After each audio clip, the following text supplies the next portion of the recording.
Hey YouTube, my name is Roland, and today I'm going to be making some homemade wheat bread using our solar oven. I've got this wheat grinder here, and we're going to be grinding up some wheat berries to make fresh wheat flour, and we're going to be kneading that by hand and using that to cook some bread in our solar oven. This is the kitchen mill by Blendtec.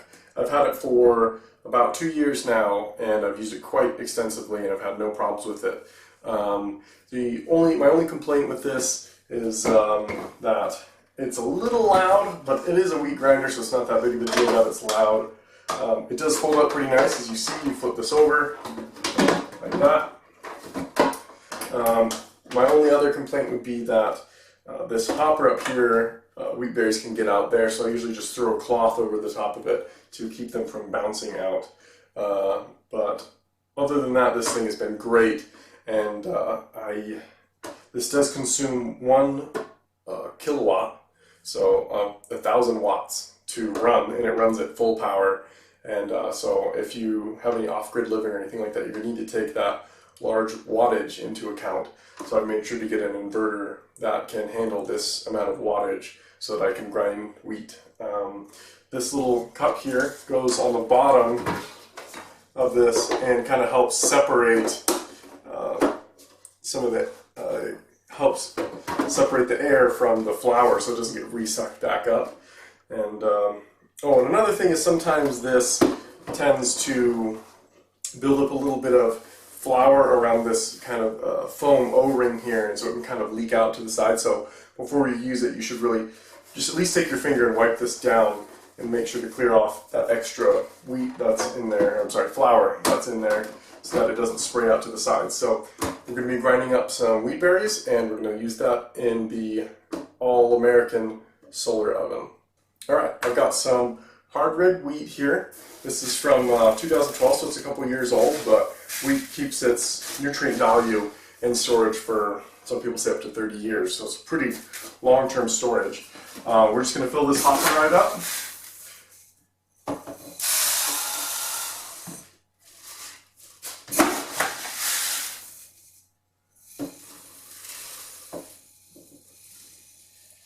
I find this hopper fits about 3 cups of wheat berries comfortably. You could probably pack in a little bit more than that if you really wanted to, but you don't really need to. This does have an adjustable grinder on here, so I usually just keep it all the way at the bottom to the smallest size that it can do. This can also do popcorn, so I've used this to grind up popcorn to make cornmeal. And so I just cranked it up to about halfway or so, and made some larger cuts with this, and made my own homemade cornmeal out of popcorn. That was pretty cool. But anyways, we're gonna throw this towel on here. We got to make sure that we do not cover the intake or the outtake or the out on this guy. And sorry, this is the intake. On the side here is some of the out that it's got. It's a pretty interesting grinder. Anyway, so I just got to make sure that this is covered a little bit to keep the wheat berries in, but not enough that it actually covers the intake. So I'm going to turn this on, and you guys will hear how loud it is, sort of, over the speaker, and I'll come back after this is done grinding.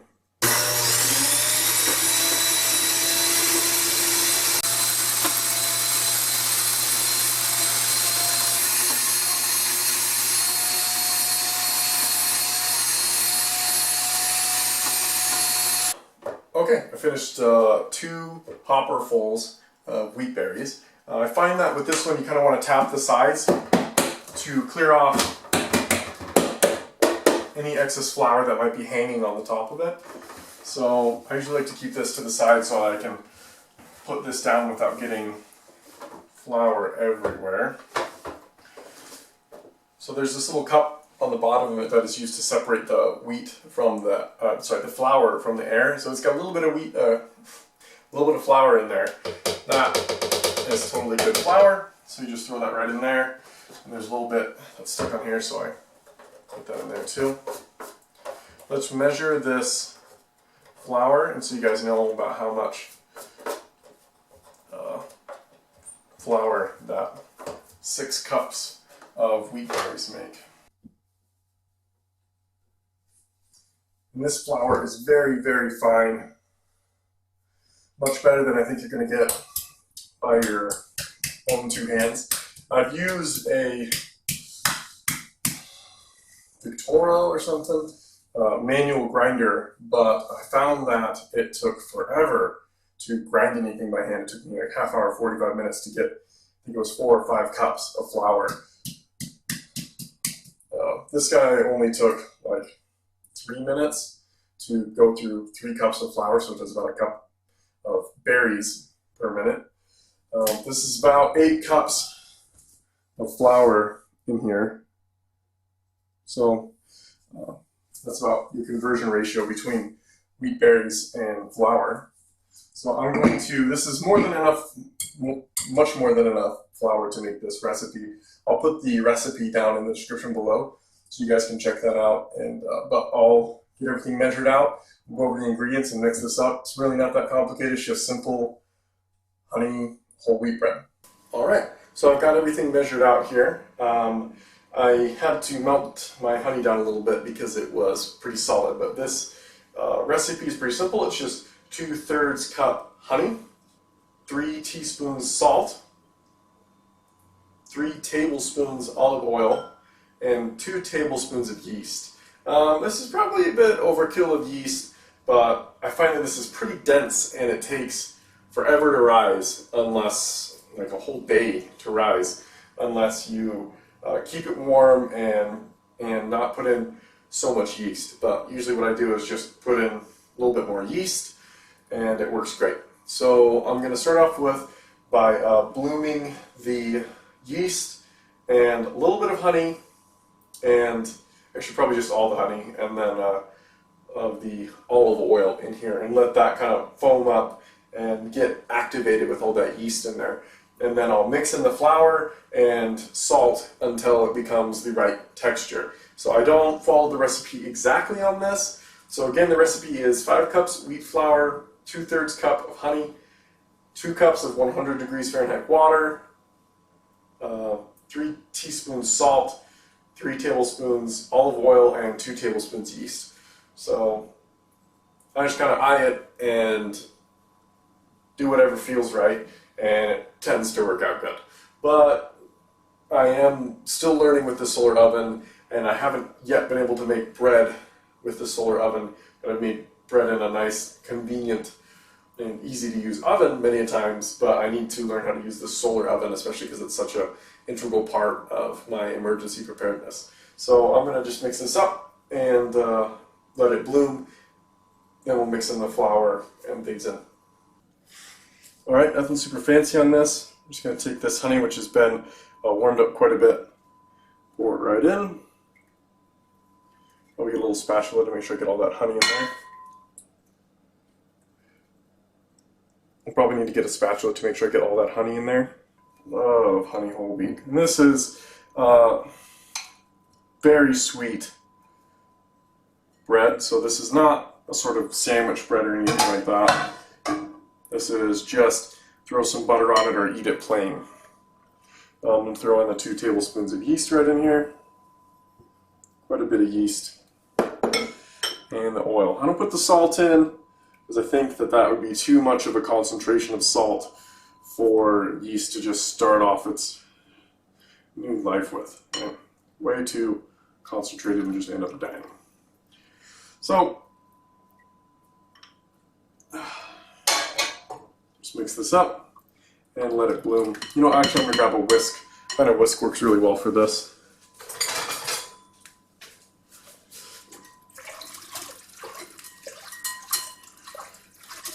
Okay, got all the big chunks of yeast broken up. So I'm going to let this bloom, which means just kind of let it activate and get the yeast back alive, because you know it's kind of in a stasis right now. So it's going to wake back up with all that water and sugar, get going on that. So this will probably take 10, 15 minutes, something like that. So I'm just going to leave it here, let it bloom. All right, this is started to bloom. So I'm going to take you guys in for a close-up, and I'm just going to mix in this flour and salt. Well, once I get enough flour in there, mix in some salt and turn this into some bread dough. Okay, so let's get mixing this flour in here. So I find that it's pretty easy to, at the beginning, to just use a whisk to mix in the flour, because it just tends to stay into chunks. So I just get a good cup or two in there. It's probably about a cup. Kind of use this guy, get it really mixed in there, turn it into sort of a soup. So yeah, there's all these big chunks that I gotta end up breaking up. Then once I start to knead it, I'll get these chunks even better.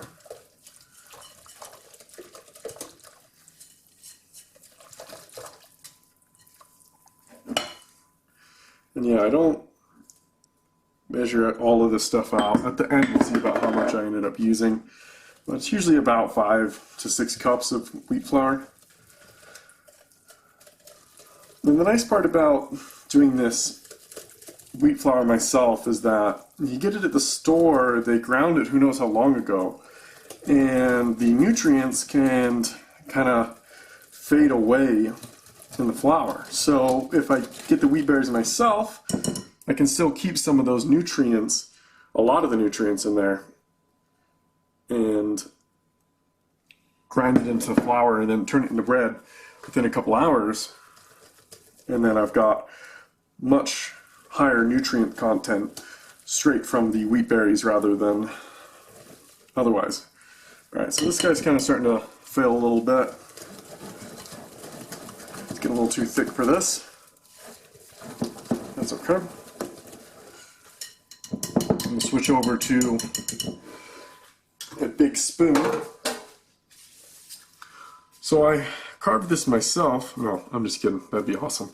But this is just a regular old spatula spoon wooden thing. Someday will be so good that I can carve stuff like this. Jeez, keep tapping that. Okay.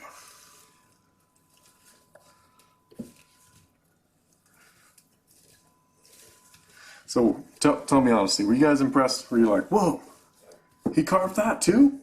No. Someday I will be that cool. Currently I'm not. Yeah, it's definitely starting to thicken up. Let me get this salt in here now. I can't tell you how many times I've forgotten to put this salt in here. But just the way I do it with the eyeballing kind of ends up... Yeah, I don't really want to mix the salt in with the flour or something ahead of time, because then if I don't use all the flour, I might not get as much salt as I need. So I just kind of mix it up after it's already been done. Alright, there's the salt. And I forgot. Every time I forget to put the salt in, I always remember once I put it in my mouth, I'm like, huh, it doesn't taste that good. What's that? What's it missing? And I'm like, oh my gosh, salt. Because salt is a huge flavor enhancer. So we've made sure in our emergency food preparations that we have extra salt in there, a whole lot of salt, because it's so cheap. You can go buy a 25-pound bag at Costco for like $3.50. So cheap. So we got lots of that stuff. All right, so this is starting to thicken up, pulling away from the edges. So I should be able to pull it out and kind of do it by hand in a little bit. And yes, this is exhausting. Some of the more observant of you may have noticed that there is a KitchenAid right over there that was shown up in some of the other shots, but I don't use that because this bread tends to be so thick and so large that it actually can't fit in that KitchenAid. I have to have a larger KitchenAid. I'm not even sure if it can handle this thick of bread. All right, there we go. That's better. Okay, so that's really starting to thicken up right there, so I'm gonna smother some of this on the counter here. And spread that out. And then I do the rest of this just by hand. Just dump this guy out. There we go. Now, I just knead it by hand until it just feels right. So you get to this thicker texture and it doesn't really stick to your fingers anymore, so right now it's just sticking to my fingers. So I just keep kneading it, keep throwing more and more flour on it and folding it in on itself again and again and again and again. Just in case any of you are wondering, this is definitely not gluten-free. I know that's the new thing to hate. This is definitely not gluten-free. It is quite a bit of gluten. Just straight up wheat. Nothing super special about the wheat. Oh, and this is hard red wheat berries. So you can get kind of white wheat, which has less germ in it, which is the center of it, which gives it this color. So it's a little bit more white. So that's good if you're doing some lighter stuff, but it's not going to have as many nutrients because that's really the germ, the center of the wheat berry is really where the nutrients are. The other stuff is starchy. I can't remember what it's called on the outside. It's the white starchy stuff. So I'm just keep mixing this up. And you'll see that like when I fold it over, it doesn't really like separate and attach, stick to the other sides. So I have to continually knead it and smash it down really good. So this is pretty much done. It's not really sticking to my fingers much anymore. So it's saturated with flour well. So just gonna keep mixing this up, and then I'll toss it back in that bowl that I had before because I don't really need anything too fancy. I'm gonna keep going. It's still a little sticky. Really get it kneaded together.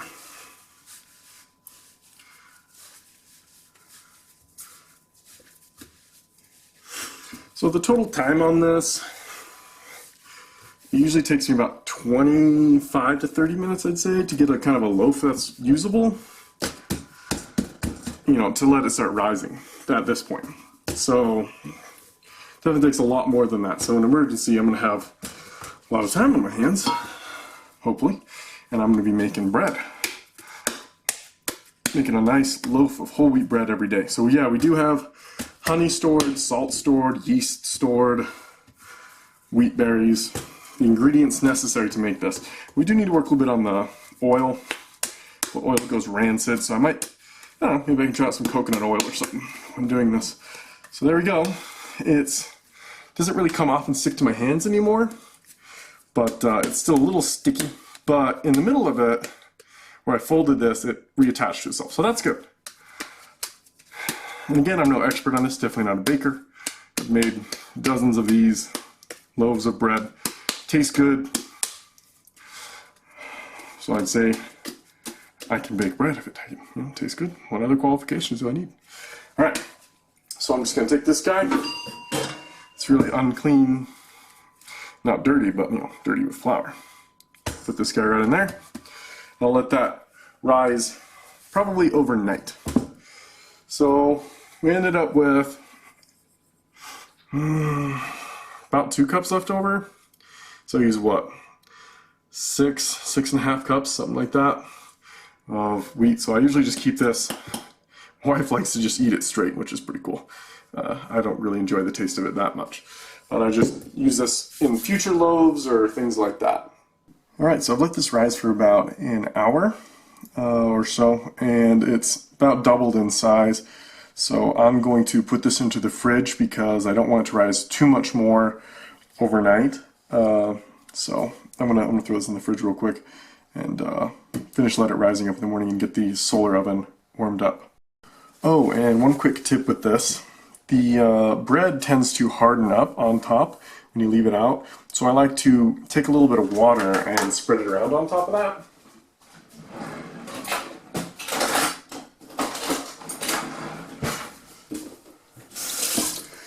Just use something like this, spread a little bit of water around, not a whole lot.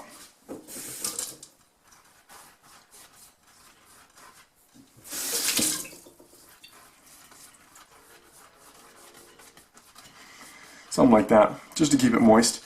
And then, I really like these Pyrex because it comes with a nice fitting lid.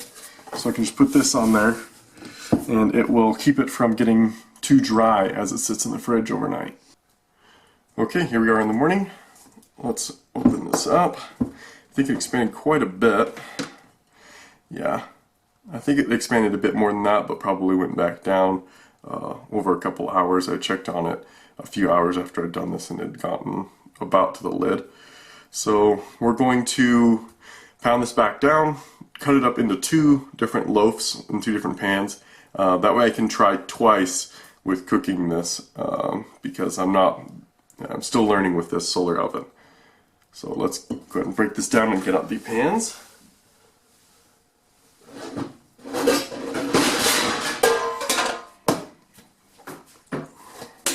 Here are my bread pans, just simple bread pans.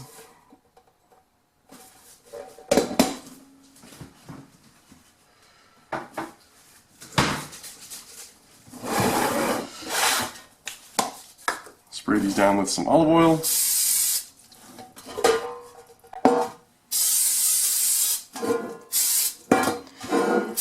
I find it very important to oil these up because this bread will stick a lot, and I've torn many loaves in half trying to get them out for not getting these oiled up enough. Alright, here we go. Here's our loaf. I'm just gonna pound it down a bit more, fold it in on itself a few times to get the outside kneaded back in. So this will probably take it a bit to warm back up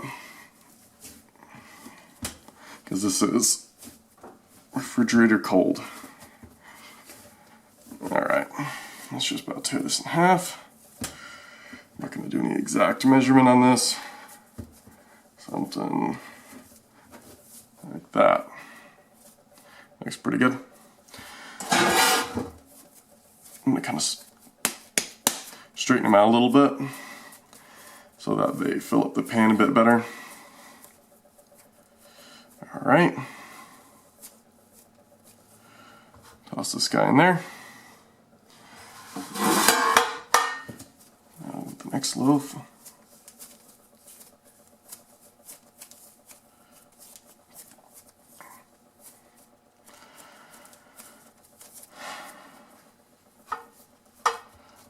Here we go. So there's our dough in 2 loaves, and I'm gonna go set up the solar oven and get it heating up. Okay, I'm outside with my solar oven. This is what it looks like when it's folded up. So I'm gonna go ahead and unfold this. It's really easy to unfold. It's ready to go. Sorry, it's pretty bright because, you know, it's reflecting. Go ahead and angle this towards the sun.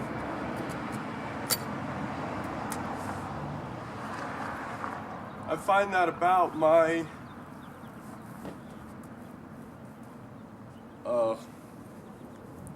height on the earth, I need to actually aim this pretty steep angle, about the max of what this can do, but I've got it aimed pretty well right here, and I'm going to start letting this warm up in the sun.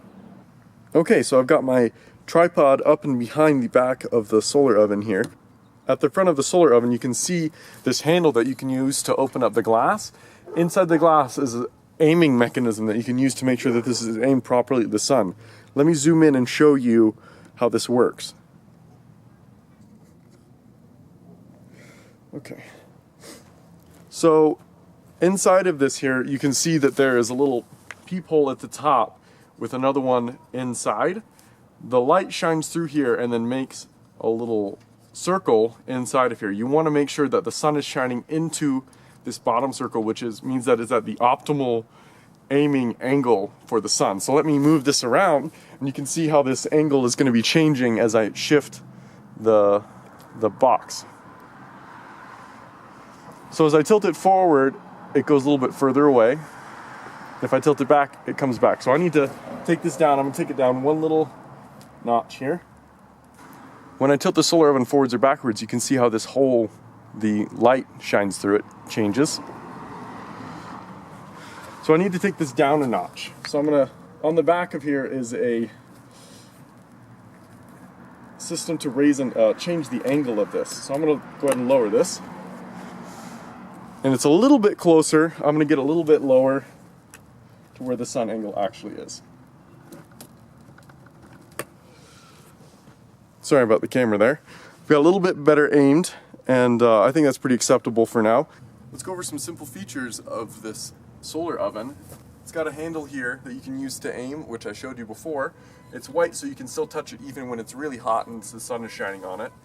It's got a thermometer inside of it that you can use to gauge the temperature of it. It's got a rack in there that actually pivots with the angle of the solar oven. That way you get a nice flat surface to cook with. These mirrors here are actually polished aluminum so that they're not steel or glass or plastic, so they don't rust, but they're going to last a long, long time. Alright, so I've had these covered in this towel for probably about an hour and a half or so now.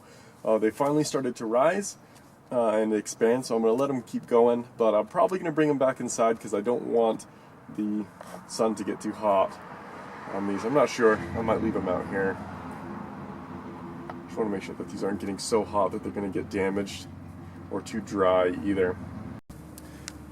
Okay, I've got this bread pretty well risen. It's going to rise a bit more in here.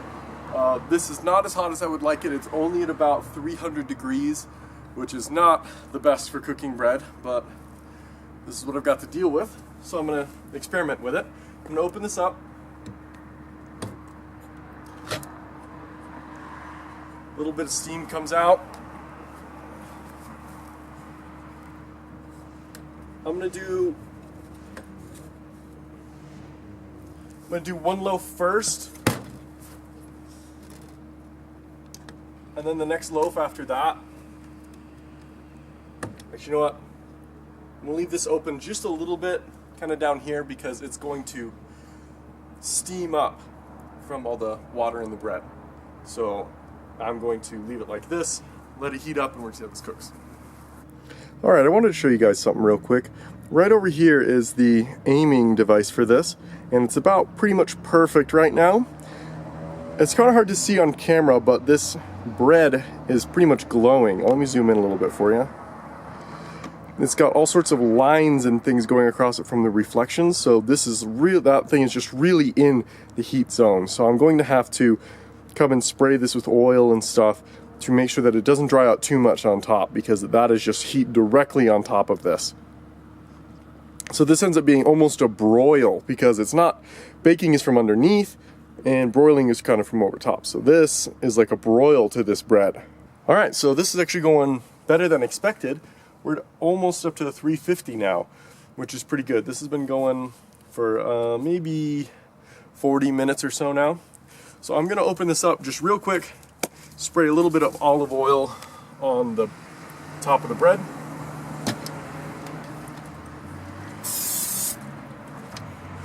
Just enough to keep it moist in there. Keep the top of it from drying out too badly, forming a really thick crust on there. So anyways, this is going much better than I expected, and I'm pretty excited. I think maybe I actually will be able to make some bread this time. I do have that second loaf, which I should probably throw in here once this is done. Actually, I will be throwing it in here once it's done. We'll see if we can get a second loaf done as well. And in case anybody's wondering what temperature it is outside, right now it's about 65 degrees outside. But with this solar oven, you really only need to have clear skies and sunlight to really get it going. It's a little bit harder in winter because the sun's at a different angle and some of the heat gets absorbed in the atmosphere. But we're in springtime now, so the sun's still plenty hot. So I've never really gotten it up to about 350. Well, maybe I've gotten about 350, but this is going really well, and I'm really excited to have some whole wheat bread cooked entirely off grid, with the exception of the wheat, but I can do that off grid anyways. I apologize for the noise. It's up to about 360 right now, so I'm gonna go ahead and end this about now. I think it's browned enough. You'll see some steam coming out here as this water droplets are accumulating. So I'm gonna go ahead and open this up. We'll grab some oven mitts to pull this out. All right, take this out. I'm gonna throw the other one in. All right, let me throw this guy in.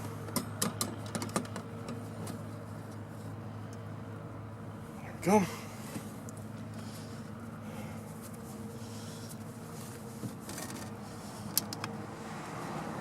All right, so it's still up about 360 or so. I'm gonna leave this one down and unhooked so that the steam can get out. This guy's gonna start cooking. It's been in the fridge for a while now, so it's a little bit cold, but we'll see how the second loaf turns out. All right, it's been about 45 minutes on this guy. We're still up at 350, which is going great. We're at 4 p.m. right now, so the sun's getting kind of further in the sky. I put some tin foil on top of there to keep it from darkening so much on the top as happened to the last one, but the second one seems to be going pretty good as well. I'll probably take it out in 20 minutes or so. Okay, so here's the first loaf done. The second one is still in the solar oven, but came out really well. I left this for about 45 minutes to finish cooking on the inside. That's one of the lessons I had to learn at the beginning, was that you don't want to cut it open as soon as it's done because it's going to be cooking still in the middle. So this is done and it looks great. Smells wonderful. It's a little bit burned on the top, but it's not a very thick layer, not too much added to the crust. Overall, I'm really happy with this. I learned quite a bit with doing this today. This is the first time I've gotten this bread to work out. The other time I did it, I just couldn't quite get it up to temperature, and I'm not quite sure what was going wrong with that, but I just keep trying again and again, and I finally figured it out. I'm pretty excited to try this bread out. Let's throw some butter on here and give it a taste. So greasing this pan well really helped a lot with the removal. You can see there's barely anything that's stuck to it. So I think that's really important, to prep some sort of oil or something so that you can keep this going. I mean, you have to have oil for the bread in the first place, but oiling the pan so that you don't just tear apart the bread when it comes out is also really important, plus its calories. Unfortunately, we don't have any softened butter right now, so it'll be a little bit of a battle to get this to spread well. Put these together, keep it moist in the center. I'm going to throw this in the microwave. This cooled down too much to really melt that butter. It's a little bit warmer than skin temperature, but not much. All right, so that's good. It took, I don't know, if you count me checking it and readjusting it, kneading the bread, and all that, probably took me about 2 hours, I would say, in total. And the more practice I get, the better I get at this. The first time I took bread took me like 6 hours or something because I just couldn't figure stuff out. And I tried probably 7 or 8 times until I actually had a loaf that worked. The other ones, they'd fall too early, or I'd cut it open and it would fall, or all sorts of stuff. Just total newbie mistakes because nobody ever taught me how to make bread. I just found a recipe online and tried it. It's a lot harder than I thought it was. But we've gotten good at cooking bread in the oven in the house, but for my emergency preparedness, we have quite a bit of wheat stored, and bread is going to be the main place that's going to be going. You know, we'll have a loaf of bread every day or two, and so it's going to be a lot of our calories going to be coming from bread. We do need to work on our oil storage, but that's kind of hard to store oil very long term at all. You know, it can last like a year or so on the shelf or something, but I do know coconut oil lasts a bit longer, so we might give that a try, see how that tastes in the bread. Lots of things to learn, but I am really proud that I actually got some bread cooked in my solar oven, and I've been working on this for quite some time. I have used it in the winter, and I do find it a little bit harder to get it up to temperature in the winter. Getting it about 300 or so, 325 is about the max I could get it in the winter, but in the springtime right now, I got it up to 350, no problem. Got it up to 360, and I had to open it up a little bit to get some of that heat out because it was just too hot. So I ended up kind of baking the top of this here.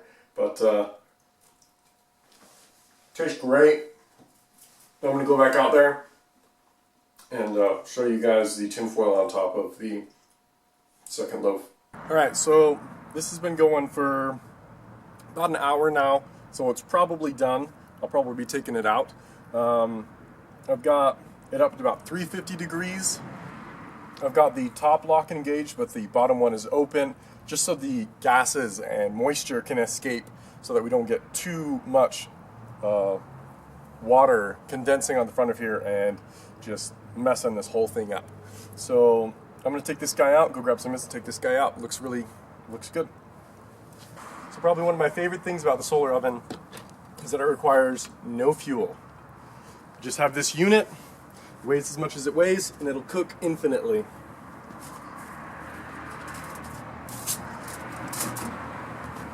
Alright, this one is much less burned on here. I'm going to take it inside and we'll go a little close up for you guys. And this is not done quite cooking yet, so I'm going to leave it inside the pan to finish cooking in the center. Alright YouTube, well thank you for watching. This turned out to be a huge success for me. This is the second loaf and it looks like it's doing great. I'm still going to let it cool down a bit more. But I want to thank you guys for watching, and I really enjoy these solar ovens. I've seen some solar ovens that they've made themselves, but I find the aluminum and the portability and ease of use of this one, the professional made one, is far superior, and I'm glad I purchased it. And it's a huge part of our self-reliance and emergency preparations. But thanks for watching, and I really encourage you guys to give solar cooking a shot, and please like and subscribe.